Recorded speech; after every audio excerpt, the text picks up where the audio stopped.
আসসালামু আলাইকুম রহমতুল্লাহি বরকাতু। আজকে একটি কার্যকারী ভিডিও নিয়ে আমি উপস্থিত হয়েছি।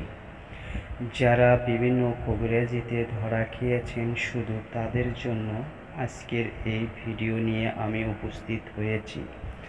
আশা করি সম্পূর্ণ ভিডিওটি দেখবেন, না দেখলে বুঝবেন না কখন কোন সময় কথাটি বলে থাকি।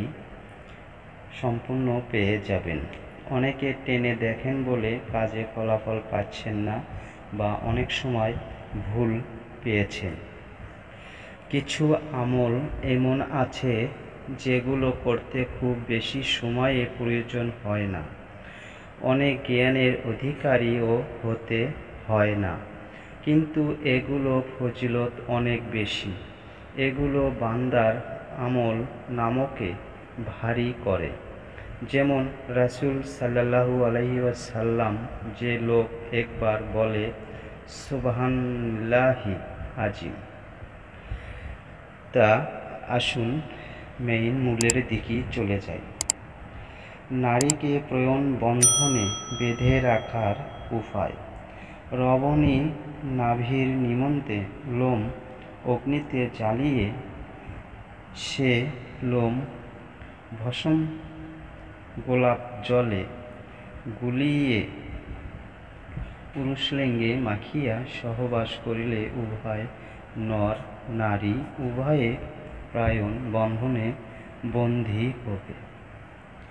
রমণী কখনই আর অন্য কোনো পুরুষের দিকে মন করিবে না। এ পরীক্ষিত করা হেকমতি। রমণী বশীভূতকরণ হেকমত।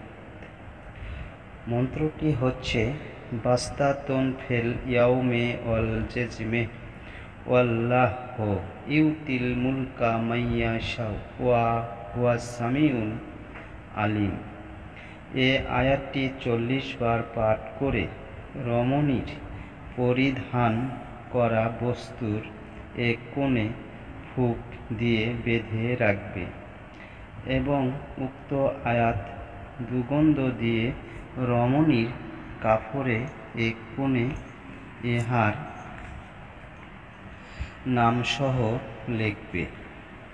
যখন ওই কাপড় পরিধান করবে অমনি অধৈর্য হয় ওই পুরুষের নিকট উপস্থিত হবে, আর স্ত্রী পুরুষের দুইজনের প্রাণে মিলে থাকবে।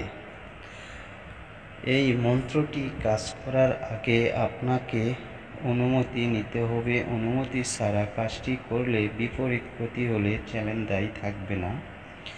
আমাকে একজনে কমেন্ট করে বলেছেন যে আমি কাজে ফলাফল পেয়েছি। আশা করি আপনারাও এই কাজে ফলাফল পেয়ে যাবেন। তা অন্যায়ভাবে কখনো এই কাজটি করলে বিপরীত ক্ষতি হলে চ্যালেঞ্জ দায়ী থাকবে না। আমি খুবই পরীক্ষিত এই আমলটি নিয়ে উপস্থিত হয়েছি।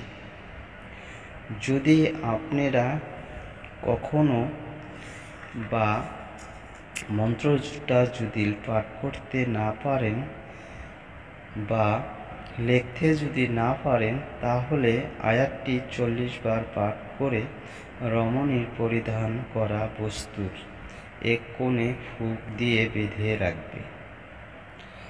আর যদি আপনি ফুঁকও না দিতে পারেন, তাহলে সুগন্ধি যে কোনো দিয়ে আপনি এক কোণায় লিখতে পারবেন।